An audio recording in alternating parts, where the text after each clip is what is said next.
Hello, this is Miss McCauley, and in today's lesson you will learn how to solve addition and subtraction equations without negative numbers. Today you're going to learn how to solve one-step addition and subtraction equations.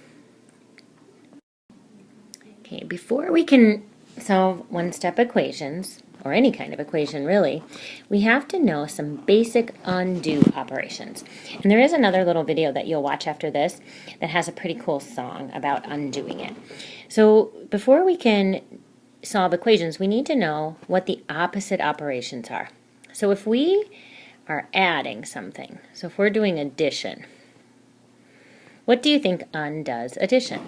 Hopefully you would say subtraction.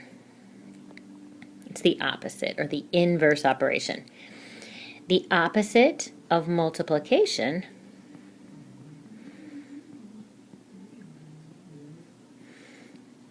is division. And the opposite of division is multiplication. And we won't be doing this year, but it's still good to know.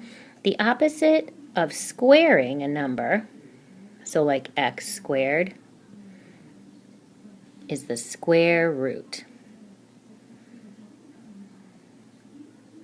That funny little symbol like that, that's the square root sign, or a radical.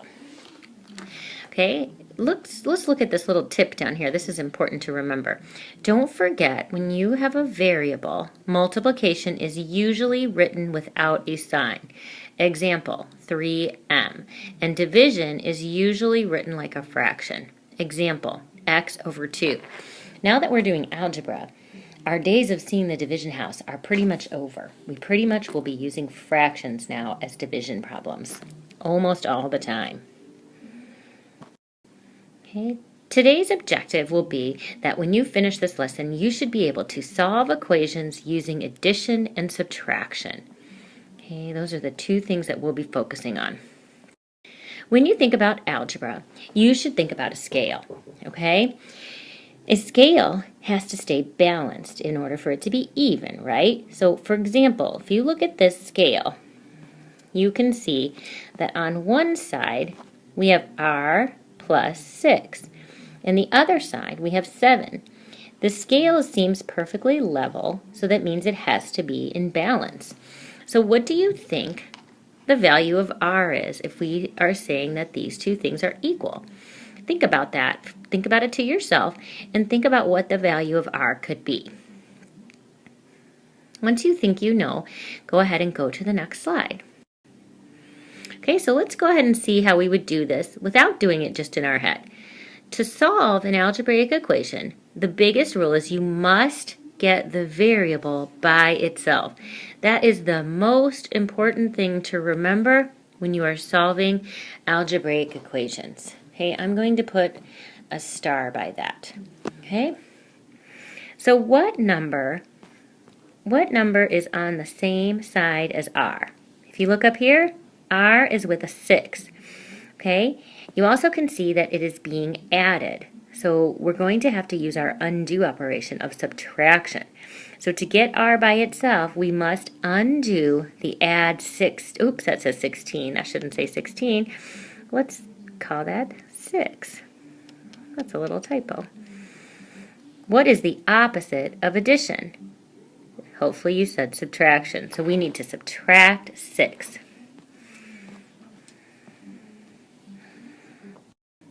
So let's show it. This is a really great way to solve algebraic equations, and this is the way that we would like to see you solving your equations.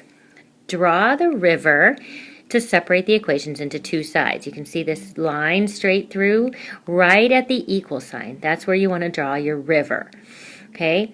Then you look to find your operation, which is addition. If you're going to have addition problem, you would use subtraction to undo it. So you subtract 6 from both sides. You must be fair to both sides.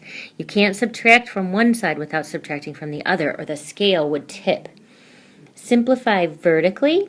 So that just means to subtract 6. So if you can see here, if we subtract 6, we're left with just r, because 6 minus 6 is 0. So you could say r plus 0 because you've subtracted it. And then 7 minus 6 is 1. Now, the last thing you should always do when you solve equations is check your answer by substituting your answer back into the problem. So that just means we took the 1 that we found, we put it back into the original equation, 1 plus 6 equals 7. If we've done everything correctly, that will be true. If we created a false sentence or a false statement, then we've solved it incorrectly and we should fix it. There's really no excuse to get an algebra equation wrong because you can check your answer. Okay, this time I want you to try this on your own. Solve x plus 2 equals 13. Get the variable by itself. What is your first step? So think about these choices. Add 2 to both sides, subtract 2 from both sides, add 3 to both sides, or subtract 3 from both sides. What do you think that you should do? Circle the correct answer in your notes.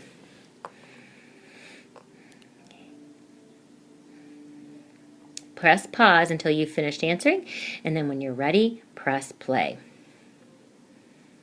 Hopefully, you looked at this and said, this is an addition problem, so that means I have to undo it with subtraction. So that means that I could cross these two out right away. So I'm going to cross out the adding ones because we know we have to subtract because we have to undo. If I subtract 3 from both sides, that's not going to help me at all. That's not going to get x by himself. So my only reasonable choice is to subtract 2 from both sides. Let's try this one. Solve x plus 2. This is actually the same problem. So let's just try it now with the river. Okay, so solve x plus 2 equals 13. We drew the river. Now we want to subtract the 2 from both sides. That leaves us with x by himself. And 13 minus 2 equals 11. Don't forget to check your answer by substituting it. 11 plus 2 certainly equals 13. On homework and tests, be sure to check your work. There's no reason why you should miss a problem. Okay, solve this one. 8 equals m minus 3. Now this time I want you to think about, this is subtraction. We have to do the opposite of subtraction to solve this. So I want you to try this on your own. Press pause and then come back and let me know what you've got, and then we'll solve it together. When you're ready, let's go to the next screen.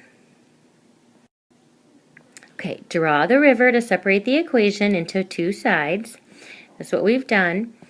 As we noted before, this is subtraction. We know that addition undoes subtraction, so we should add 3 to both sides, and we will find that 11 equals m. Check your answer by substituting it back in. 8 equals 11 minus 3. That is true. You are doing awesome. Okay, let's do this one. Okay, y minus 3 equals 7. Again, this is a subtraction problem, so we need to add 3 to both sides. Y is going to equal 10. 10 minus 3 equals 7. That is correct. Okay, one more example. X plus 2 equals 15. If we add 2, if we are adding 2, we need to subtract 2 from both sides in order to solve it. We will get x equals 13. 13 plus 2 equals 15, and that is the correct answer. Last one. This one I want you to try on your own. Y plus 3 equals 7. Remember, you are adding in this problem, so remember what you should do to undo it. Press pause until you've answered, and then press play when you're ready to check your solution.